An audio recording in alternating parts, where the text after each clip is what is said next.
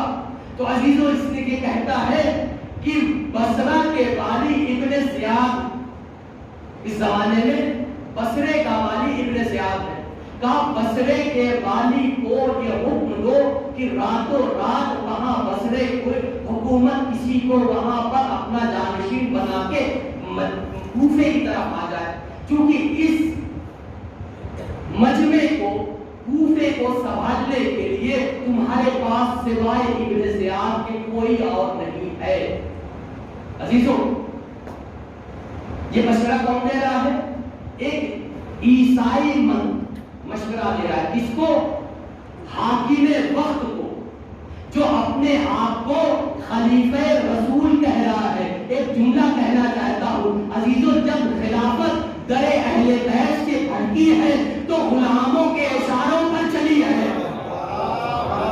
یہ نتیجہ ہے در اہل بیت سے بھٹکنے کا کہ اب غلاموں کے اشاروں پر خلافت چل رہی ہے۔ راتوں رات ابن زیاد 400 افراد کو لے کر کہاں آ گیا؟ کوفہ۔ کوفے کے بعد اس نے پڑاؤ کیا، 300 افراد کو چھوڑا ہے، 100 افراد کو لیا۔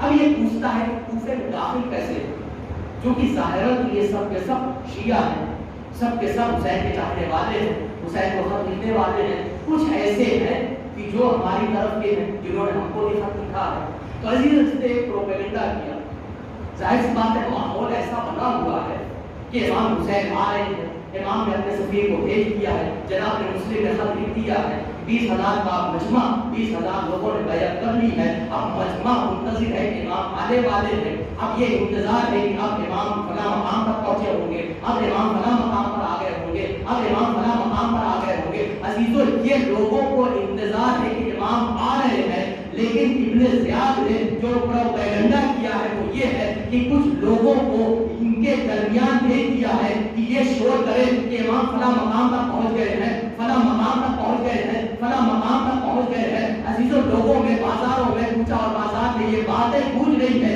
کہ امام آ رہے ہیں، امام آ رہے ہیں۔ عزیزو ابن زیاد نے اپنا بھیس بدلا ہے، ابا وہ اوڑھی ہے جو امام حسین اوڑھتے تھے، امامہ ویسا پہنا ہے جیسا امام حسین پہنتے ہیں، قبا وہ پہنی ہے جو امام حسین پہنتے ہیں، نالے ویسی لی ہے جیسے امام حسین علیہ السلام کی ہے۔ اور یہی ابن زیاد جس کے گھر والوں نے کبھی حجاب نہیں کیا ہے، یہ ابن زیاد حجاب بھی کر رہا ہے، اپنے چہرے پر حجاب کر کے کوفے میں داخل ہوا ہے۔ اتنے میں کیا دیکھتے ہیں لوگ یہ سمجھیں کہ امام حسین آ گئے ہیں۔ عزیزو دارالخلافہ کے پاس جاتا ہے، نعمان ابن بشیر دارالخلافہ کی چھت پر کھڑا ہوتا ہے، کیا یہ کہتا ہے اے حسین ابن علی، کیا آپ سمجھتے ہیں کہ ہم اتنی آسانی سے آپ کو حکومت حوالے کر دیں گے؟ عزیزو ابن زیاد کہتا ہے اے نعمان ابن بشیر، تو نے پہچانا نہیں، نقاب کو ہٹایا، میں ابن زیاد ہوں۔ عزیز جیسے اس نے دیکھا دروازہ کھلا، ابن زیاد اندر گیا۔ اب جب تک لوگوں کو پتا چلے کون آیا، ابن زیاد اندر ہو گیا۔ اس طریقے سے ابن زیاد کوفے کے اندر آ گیا۔ اب جب کوفے کے اندر آ گیا ہے تو اب فوج اس کے پاس ہے، دارالخلافہ اس کے پاس ہے، حکومت اس کے پاس ہے، خزانے اس کے پاس ہے، جو مال و اموال ہے اس کے پاس ہے۔ عزیزو پھر اس نے ایک چال جو شروع کی ہے وہ یہ ہے کہ قبیلوں کے سرداروں کو بلایا، ایک ایک کر کے بلاتا ہے اور ان سے یہ کہتا ہے کہ تم نے اگر ہمارا ساتھ نہیں دیا تو یاد رکھو شام سے ایک بہت بڑا لشکر آ رہا ہے جو تمہارے، اگر تم نے ہمارا ساتھ نہیں دیا تو تمہیں بھی ختم کر دے گا، تمہارے خاندان کو، تمہارے قبیلوں کو بھی نابود کر دے گا۔ کچھ لوگوں کو اشرفیہ دے کر، پیسے دے کر خریدا، کچھ لوگوں کو اس طریقے سے برگلا کے دھمکا کے اپنی طرف کر لیا. تو عزیزوں یہ ٹوٹل ماجرا ہے کس چیز کا؟ یہ خلافت کا، کہ کس طریقے سے ابن زیاد کوفے میں وارد ہوا ہے. لیکن عزیزوں جناب مسلم جو کوفے میں آئے ہیں تو ایسا نہیں ہے کہ جناب مسلم کے چاہنے والے بالکل ہی کوئی نہیں تھا. جیسا کہ میں نے عرض کیا کہ جناب مسلم جب آئے ہیں تو جناب مختار کے گھر جناب مختار موجود ہے، جناب عالی موجود ہے، جناب سلیمانی بن سورہ الخزائی موجود ہے، بڑے بڑے علماء موجود ہیں. لیکن اس کے باوجود بھی جناب مسلم اس کے بعد کہتے ہیں جناب مختار کے گھر. لیکن اس زمانے میں جناب مختار کو کوئی کام پیش آیا ہے اور جناب مختار جو ہے وہ کوفے سے نکل جاتے ہیں. کیونکہ ظاہر سی بات ہے ماحول سازگار ہے، لوگ بیعت کر چکے ہیں کہ جناب مسلم کے پیچھے نمازیں پڑھ رہے ہیں، جناب مسلم کی بیعت ہو چکی ہے، اب کوئی ظاہر کوئی خطرہ نہیں ہے. عزیزوں جناب مسلم نے جب یہ جناب مختار جب جا چکے تو اس کے بعد جناب مسلم اب جناب مسلم کہاں جاتے ہیں؟ جناب حانی بن عروہ، کیونکہ امام کے چاہنے والے ہیں حانی بن عروہ. جب جناب حانی کے گھر جناب مسلم جاتے ہیں اور کچھ دن وہاں ٹھہرتے ہیں، ابن زیاد جب آ جاتا ہے تو جناب حانی کو بلاتا ہے اور بلانے کے بعد یہ کہتا ہے چونکہ اس زمانے کا آج کا زمانہ وہ تھا نظام جو چلتا تھا وہاں کا وہ قبیلہ نظام تھا، یعنی سردار قبیلہ جس چیز کا فیصلہ کر لیتا تھا، قبیلے میں اگر 10,000 لوگ ہیں تو وہ اسی کی بات پر اٹل ہو جاتے تھے. جو سردار نے فیصلہ کر دیا ہے اب وہی بات ہوگی.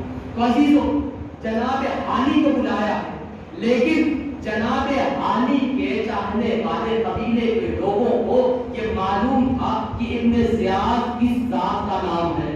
انہوں نے جناب حانی کو اکیلے جانے نہیں کیا، جناب حانی کے ساتھ یہ بھی چلے ہیں.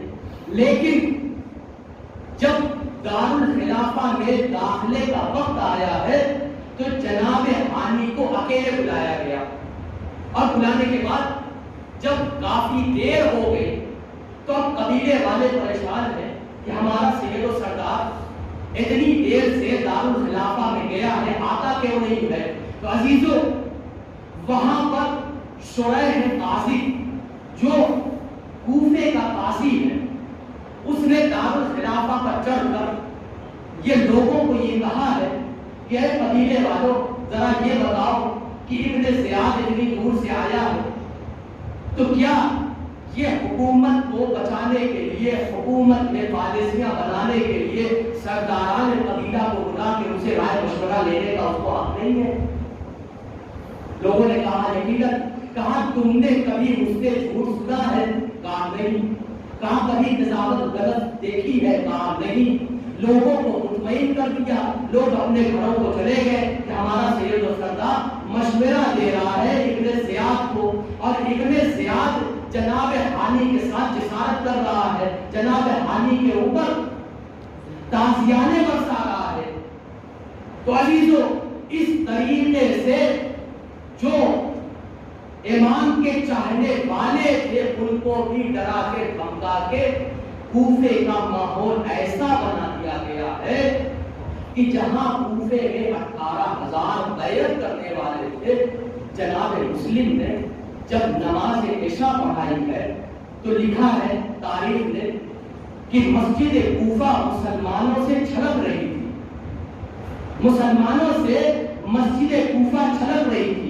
لیکن جب ابن زیاد کا فرمان آیا ہے، جب ابن زیاد کے افراد آئے ہیں، لوگوں کو ڈرایا ہے، دھمکایا ہے، تو جو اظہار محبت کر رہے تھے اب جناب مسلم جب نماز عشاء کا سلام پھیرنے کے بعد پیچھے مڑے ہیں تو ایک بھی آدمی نہیں ہے، ایک بھی نہیں ہے، سب کے سب جا چکے. تو عزیزوں یہ ماحول تھا کوفے کا، اور اس ماحول میں جناب مسلم آئے. بہرحال وقت میں گنجائش نہیں ہے. ربط مسائل کے لیے ایک دو جملے اور کہ عزیز و جناب مسلم جانتے کہ مجھے کوفے میں شہید کر دیا ہے، لیکن یہ خاندان بنی ہاشم سے ان کے وہاں ڈر نام کی کوئی چیز نہیں ہے. جس طریقے سے علم ان کے گھرانے میں ہے، شجاعت ان کے گھرانے میں ہے، سخاوت ان کے گھرانے میں ہے، اسی طریقے سے جوان مردی اور دلیری بھی ان کے گھرانے میں ہے. شاید یہی وجہ ہے کہ عزیزوں جب جناب مسلم کا مقابلہ کرنے کے لیے ابن زیاد نے 200 فوجیوں کو بھیجا ہے تو اشعث ابن قیس کہتا ہے کہ اور فوج بھیجو، اور فوج بھیجو. 200 دوبارہ فوج آتی ہے، دوبارہ یہ درخواست کرتا ہے کہ اے ابن زیاد دوبارہ فوج بھیجو. عزیزوں بڑی توجہ کہ یہ جناب مسلم ہے، یہ کوئی ایسی ویسی شخصیت نہیں ہے. عزیزوں ابن زیاد کہتا ہے کہ میں نے تم کو ایک شخص کو ماننے کے لیے کہا ہے، کسی فوج سے مقابلہ نہیں ہے. تو عزیزوں اشعث ابن قیس کہتا ہے، تاریخی جملہ ہے، اشعث ابن قیس کہتا ہے کہ اے ابن زیاد تم کیا سمجھتے ہو، کیا یہ کوفے کے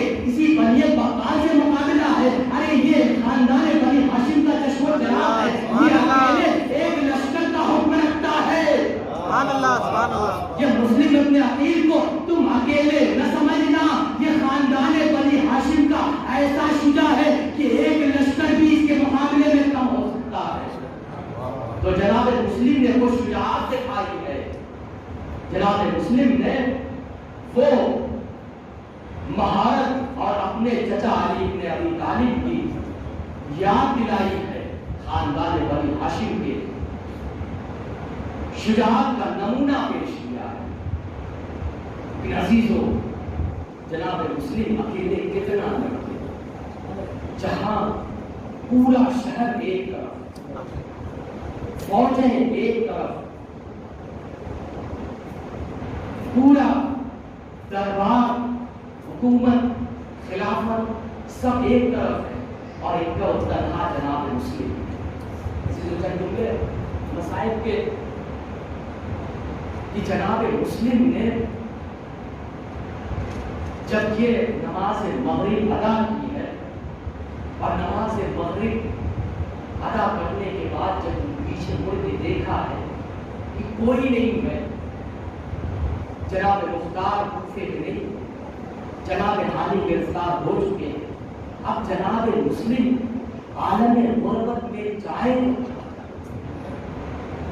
جناب مسلم کا کوئی نہیں ہے، اب جائے تو کہاں جائے؟ عزیزوں کوفے کی گلیوں میں جناب مسلم کٹ گئے جاتے جاتے، اور کوفے کا ماحول ایسی دہشت کا ماحول ہے اور جناب مسلم کی ایسی غربت ہے کہ ہر کوئی جب جناب مسلم کو دیکھتا ہے تو کوئی اپنے بھائی کو اندر کر کے دروازہ بند کر دیتا ہے، کوئی اپنے بیٹے کو دیکھ کر جناب مسلم کو اپنے بیٹے کو اندر کر لیتا ہے، کوئی اپنے شوہر کو اندر کر لیتا ہے. ہر آدمی جناب مسلم سے بھاگ رہا ہے. عزیزوں سب کے دروازے بند ہیں. جناب مسلم عالم غربت میں جائے تو کہاں جائے؟ عزیزوں جاتے جاتے ایک مرتبہ جناب مسلم ایک دروازے پر بیٹھ جاتے ہیں. ایک مومنہ ہے، دورہ نام کی مومنہ ہے. ایک مرتبہ وہ مومنہ باہر آتی ہے، اے شخص ماحول اچھا نہیں ہے، کوفے کا ماحول اچھا نہیں ہے، رات کا اندھیرا ہے، جا تو بھی اپنے گھر چلا جا، یہاں پر بیٹھنا مناسب نہیں ہے. ارے میں راضی نہیں ہوں کہ تم میرے دروازے پہ بیٹھو، کہیں ایسا نہ ہو کہ ابن زیاد کے سپاہی یہاں پر بھی آ جائے، جا اپنے گھر چلا جائے. ایک مرتبہ جناب مسلم دورہ کو کھلی نگاہوں سے دیکھتے ہیں، اے بیوی ارے جس کا گھر کہیں نہ ہو، جو اس مدیس کوفے میں غریب ہو، ارے جس کا گھر نہ ہو وہ کہاں جائے؟ ہاں آزادارو ایک مرتبہ جنت بیوی ہے جو پوچھتی ہے، اے شخص یہ بتا تو کہاں کا رہنے والا ہے، تو کیا کوفے کا نہیں ہے؟ ایک مرتبہ کہتے ہیں جناب مسلم کہتے ہیں، ارے میں مدینے سے آیا ہوں، کیونکہ مومنہ تھی، محب اہل بیت تھی. ایک مرتبہ جیسے ہی مدینے کا نام سنا ہے، ارے کہتی ہے ارے تو کون ہے، مدینے میں کس خاندان سے ہے. ارے جیسے ہی کہا ارے میں مسلم ابن عقیل ہوں, میں بنی ہاشم سے ہوں, ارے مومنہ ہاتھ جوڑ کے کھڑی ہو جاتی ہے, اے میرے آقا مجھے معاف کر دیجئے, ارے کنیز کا گھر آپ کے لیے حاضر ہے. جناب مسلم گھر میں آتے ہیں, مومنہ کھانے پینے کا انتظام کرتی ہے, لیکن جناب مسلم ہے کچھ کھاتے پیتے نہیں ہے. ایک مرتبہ جناب مسلم تھکے ہوئے ہیں, چاہتے ہیں کہ کچھ آرام کر لے, لیکن عزیزوں یہ ایسا ماحول ہے, ایسا اس طرح کا ماحول ہے, جناب مسلم کو نیند نہیں آتی ہے. مومنہ بھی پریشان ہے, ارے میرے آقا کا سفیر ہے, میرے آقا کا سفیر ہے, مسلم ابن عقیل ہے, میرا شہزادہ ہے, میں اس کی کیا خدمت کروں. عزیزوں ایک مرتبہ جناب مسلم مصلی عبادت پر کھڑے ہو جاتے ہیں, صبح نمودار ہونے والی ہوتی ہے. عزیزوں اذان کا وقت قریب ہے. ایک مرتبہ جناب مسلم نوافل سے فارغ ہونے کے بعد ایک مرتبہ جیسے ہی اس کا بیٹا آتا ہے, کیا دیکھتا ہے, ارے جس مسلم کو پورا شہر ڈھونڈ رہا ہے وہ مسلم میرے ہی گھر میں ہے. ارے ماں بہت دعائیں دیتی ہے, بیٹا یہ ہمارے شہزادے ہیں, یہ ہمارے مہمان ہیں, یہ حسین کے بھیجے ہوئے نائب ہے, ارے کچھ نہ بتانا. لیکن بیٹا ہے جو جا کے بتا دیتا ہے, اے اشراف ارے ڈھونڈنے کی ضرورت نہیں ہے, مسلم ہمارے گھر میں ہے. عزیزوں جیسے ہی مسلم کو پتا چلتا ہے, مسلم سمجھ جاتے ہیں مسلم نے ذرا پہلی ہے تلوار ہمائل کی. ایک مرتبہ گھر سے باہر جانا چاہتے ہیں, توبہ کہتی ہے اے مولا باہر نہ جائیے. عزیزوں ایک جملہ کہا ہے, اے غیرت دار ہے, بنی ہاشم کا غیرت دار شیر ہے. ابھی ایک جملہ کہا ہے, اے بی بی میں نہیں چاہتا کہ یہ سپاہی تیرے گھر میں گھس جائے, ارے تیرا پیر پردہ محفوظ نہ کر نہ سکے. عزیزوں میں کہوں گا اے مسلم ارے ایک خاتون کی ایک کنیز کے پردے کا اتنا اہتمام ہے, ارے یہی کوفہ ہوگا, زینب و ام کلثوم ہوگی, بے مغنا و چادر ہوں گی, ارے کوئی پتھر مار رہا ہوگا, کوئی آگ برسا رہا ہوگا. اجرکم اللہ ہاذا نارو. جناب مسلم باہر گئے ہیں, لڑتے ہیں لڑتے لڑتے, لیکن عزیزوں کتنا لڑتے, لیکن عزیزوں کوئی سامنے سے مقابلہ نہ کر سکا. ایک گڈھا ہے جو کھودا گیا ہے, جناب مسلم کو دھوکے سے اس گڈھے میں ڈالا گیا, اور اس کے بعد جناب مسلم جب گر جاتے ہیں بس دو جملے اور مسائل کے. عزیزوں جناب مسلم کو گرفتار کیا جاتا ہے, گرفتار کرنے کے بعد عزیزوں دارالخلافہ میں لے کے جایا جاتا ہے. بس ایک جملہ اور کہہ دوں عزیزوں, جناب مسلم کی جو جنگ کوفے میں ہے وہ جناب امام حسین علیہ السلام کی جنگ سے کہیں زیادہ مشقت ہے. پتہ ہے کیوں؟ اس لیے کہ جناب مسلم کی جنگ کوفے کی تنگ گلیوں میں ہے. جناب مسلم کو کوئی سامنے سے اسلحہ مار رہا ہے, کوئی نیزہ مار رہا ہے, کوئی تیر چلا رہا ہے. عزیزوں سے ستم یہ ہے کہ کوئی چھت سے آگ برسا رہا ہے, کوئی پتھر مار رہا ہے, کوئی نیزے چلا رہا ہے, کوئی تیر مار رہا ہے. عزیزوں مسلم اکیلا ہے, ارے سامنے سے دفاع کرے یا اوپر سے دفاع کرے. اجرکم اللہ. عزیزوں جناب مسلم جاتے ہیں, جانے کے بعد ایک مرتبہ جب کوفے کے دربار میں جاتے ہیں, ابن زیاد ہے کہتا ہے مسلم تم کو شہید کیا جائے گا, تم کو قتل کیا جائے گا. جناب مسلم کہتے ہیں مجھے معلوم ہے تو مجھے قتل کرے گا. دوبارہ کہتا ہے آپ کو قتل کیا جائے گا, کہتے ہیں مجھے معلوم ہے. عزیزوں 3 مرتبہ تکرار کیا ہے. جناب مسلم کہتے ہیں ارے میرے مولا نے مجھے یہ خبر دی ہے کہ مجھے قتل کیا جائے گا. ہاں آزادارو. ایک مرتبہ جناب مسلم سے پوچھتا ہے مسلم یہ بتاؤ کیا وصیت ہے؟ کوئی وصیت ہے؟ جناب مسلم کی وصیت کرتے ہیں اے ابن زیاد اگر کوئی تم میں اتنا ایسا کوئی شخص ہے, ایسا ذمہ دار ہے جو میری وصیت کو پورا کر سکے تو میری 3 وصیتیں ہیں. سب سے پہلی وصیت یہ ہے کہ میرے آقا اور مولا کو خط لکھ دو. میں نے اپنے آقا کو خط لکھ دیا تھا کہ مولا کوفے کا ماحول سازگار ہے, آپ کوفے تشریف لائیے, مولا آ رہے ہیں. ارے مجھے یہ بتا دو کیا کوفے آنے کے لائق نہیں ہے, کوفے میں نہ آئیے۔ دوست کی وصیت یہ ہے کہ میں کوفے میں آنے کے بعد 500 درہم کا مقروض ہو گیا ہوں، میرے بعد یہ زرہ بیچ کر، یہ تلوار بیچ کر میرا قرض ادا کیا جائے۔ اور تیسری بات یہ ہے کہ جب مجھے قتل کر دیا جائے تو میرا جنازہ دفن کر دیا جائے۔ عزیزوں، ایک مرتبہ ابن زیاد کہتا ہے ارے تیری دو وصیت پر تو عمل ہو سکتا ہے، تیسری وصیت پر عمل نہیں ہوگا۔ ہاں آزادارو، ایک مرتبہ جناب مسلم کو دارالامانہ کے چھت پہ لے جایا گیا۔ عزیزوں، جناب مسلم کو ایک مرتبہ تلوار سے گردن پر وار کیا، گردن الگ ہو گئی۔ عزیزوں، ایک مرتبہ جناب مسلم نے مکے کا رخ کیا۔ السلام علیکہ یا ابا عبداللہ، اے میرے آقا، اے مسلم کا آخری سلام قبول کیجئے۔ ادھر سے آواز ہے علیکم السلام یا مسلم ابن عقیل۔ عزیزوں، بس یہی ظلم ہونا تھا کہ ایک مرتبہ جیسے ہی جناب مسلم کا سر تن سے جدا ہوا، جناب مسلم کے جنازے کو، جناب مسلم کے جنازے کو ایک مرتبہ کوفے کے دارالامانہ کی چھت سے گرایا گیا اور کوفے کی گلیوں میں گرایا گیا۔ عزیزوں، میں کہوں گا اے مسلم، ارے تیری یہی تمنا تھی کہ تو اپنے مولا پر نثار ہو جائے، ارے یہی اجر رسالت ہے، یہی اطاعت امام ہے۔ الا رحمۃ اللہ علیہ الظالمین سیعلم الذین پروردگارا ہماری اس مختصر سی عبادت کو قبول فرما۔ پروردگارا جو حکمت والے واسطہ، تجھے غیر کا واسطہ، جو بیمار کو شفا عظیم کامل بنائے فرما۔